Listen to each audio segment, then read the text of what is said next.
Corona के जिस अनदेखे और अनजान खतरे से बचने के लिए पूरी दुनिया ने लॉकडाउन को देखा और जाना है, उसी लॉकडाउन को अब देश को आर्थिक महासंकट से बचाने के लिए अनलॉक 1 के रूप में खोलने की शुरुआत हो चुकी है, जिसके चलते लोग अब एक बार फिर से अपने घरों से बाहर निकलने लगे हैं।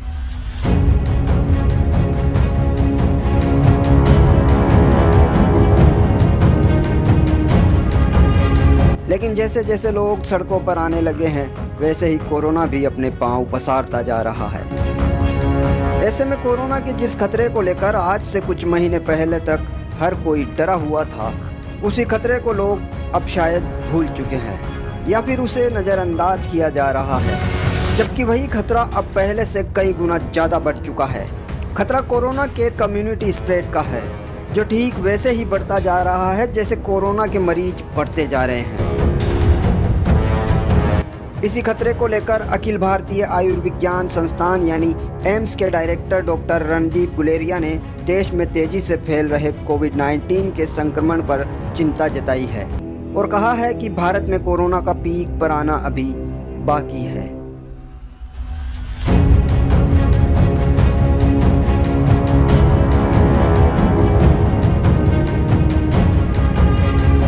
उनका मानना है कि अलग अलग राज्यों में अलग अलग वक्त पर इस संक्रमण के और भी मामले बढ़ सकते हैं। यानी देश में भले ही कोरोना के मामले तेजी से बढ़ रहे हों, लेकिन कोरोना का विस्फोट होना तो अभी बाकी है।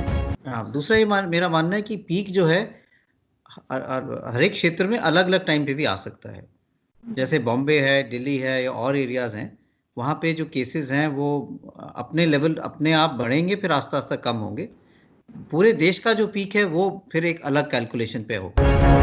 कम्युनिटी स्प्रेड के बारे में डॉक्टर गुलेरिया ने कहा कि दिल्ली और मुंबई के कुछ इलाके हॉट स्पॉट हैं। ऐसे में ये कहा जा सकता है कि उन इलाकों में लोकल ट्रांसमिशन हो रहा है। फिलहाल अभी पूरे देश में ऐसी स्थिति नजर नहीं आ रही है और देश के करीब 10 से 12 शहर ऐसे हैं जहां लोकल ट्रांसमिशन के चांसेज हैं।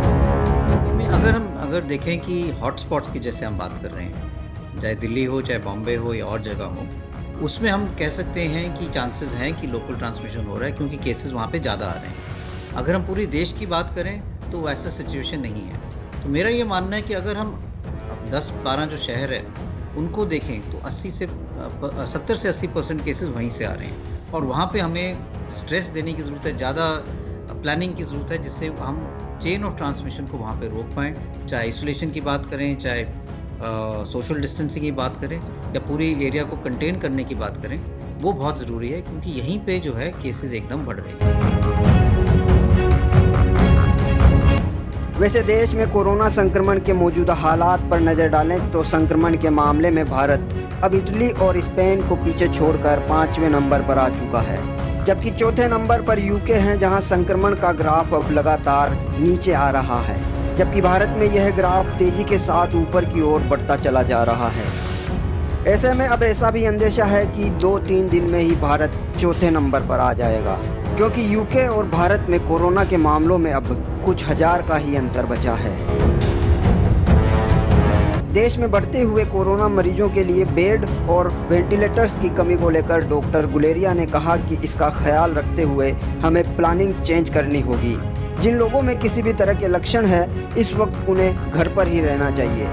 उन्हें अस्पताल में एडमिट होने की जरूरत नहीं है, क्योंकि ये देखा गया है कि माइल्ड मरीज घर पर ही ठीक हो जाते हैं, उन्हें ज़्यादा ट्रीटमेंट की जरूरत ही नहीं पड़ती है। स्वास्थ्य कर्मियों के कोरोना पॉजिटिव होने पर डॉक्टर गुलेरिया ने कहा कि ज़्यादातर स्वास्थ्य कर्मी जो कोरोना पॉजिटिव पाए गए हैं वे नॉन कोविड-19 एरिया से आते हैं। इससे साबित होता है कि जो लोग बाहर से आ रहे हैं वे इन्फेक्शन लेकर अस्पताल में आ रहे हैं। इसलिए ये बहुत जरूरी है कि जो लोग यात्रा कर रहे हैं वे अपनी जिम्मेदारी को बखूबी समझें। और अभी जैसे हम देख रहे हैं कि हमारे ज़्यादातर जो केसेस आ रहे हैं वो माइल्ड केसेस हैं और अब यही मूव है कि जो केसेस हम माइल्ड पहले एडमिट कर रहे थे उनको हम ये कहें कि वो घर पे रहें और उनको घर से ही मॉनिटर करें, जिससे जो सीरियस केसेस हैं उनके लिए बेड्स अवेलेबल हों। और अभी भी हमारे जो पेशेंट्स जो वेंटिलेटर पे हैं वो लेस देन 1% है। इसलिए मेरा ये मानना है कि अभी फैसिलिटीज़ हैं, रेडी हैं हॉस्पिटल्स के लिए, लेकिन हमें अपनी प्लानिंग को कुछ हद तक चेंज करना पड़ेगा, जिससे जो पहले हम माइल्ड केसेस को एडमिट कर रहे थे उनको हमें देखा है कि अभी हमें इतनी एक्सपीरियंस हो गया कि जो माइल्ड केसेस हैं, उनको कोई ज़्यादा प्रॉब्लम नहीं होती, वो सिर्फ हॉस्पिटल में ऑब्जर्वेशन के लिए ही रहते हैं, तो घर पे भी कर सकते हैं। तो हम ज़्यादा सीरियस वालों को हॉस्पिटल में रखें, उनकी हम पूरी तरह से देखभाल करें, जिससे उनकी हम जान बचा पाएँ।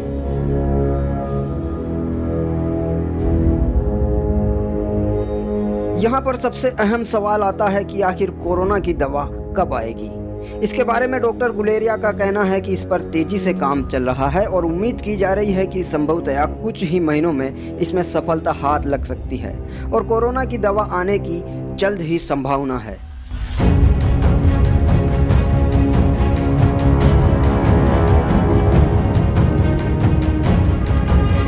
इस संक्रमण की वैक्सीन इस साल के अंत तक आ सकती है, ऐसी उम्मीद भी जताई जा रही है। वहीं मौजूदा दौर और परिस्थितियों में लॉकडाउन खोले जाने को लेकर डॉक्टर गुलेरिया ने कहा कि कोरोना वायरस से लड़ने की जिम्मेदारी अब सरकार के साथ साथ हर एक शख्स की है, क्योंकि अब जबकि धीरे धीरे चीजें खुल रही है, लेकिन मास्क लगाना और सोशल डिस्टेंसिंग के पालन में लोग धीरे धीरे लापरवाही भी बरतने लगे हैं, जो कि खुद उनके परिवारजनों और पूरे देश के लिए एक बड़ा खतरा साबित हो सकता है।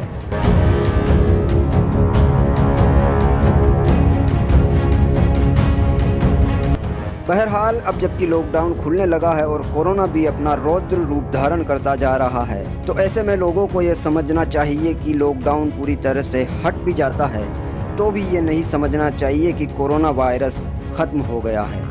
असल में लॉकडाउन खोले जाने का मतलब कोरोना से जंग में हमारी जिम्मेदारियां बढ़ना है, जिसे हर एक देशवासियों को निभाना ही होगा। तभी कोरोना से जंग जीती जा सकती है और धरती पर इंसानियत को बरकरार रखा जा सकेगा।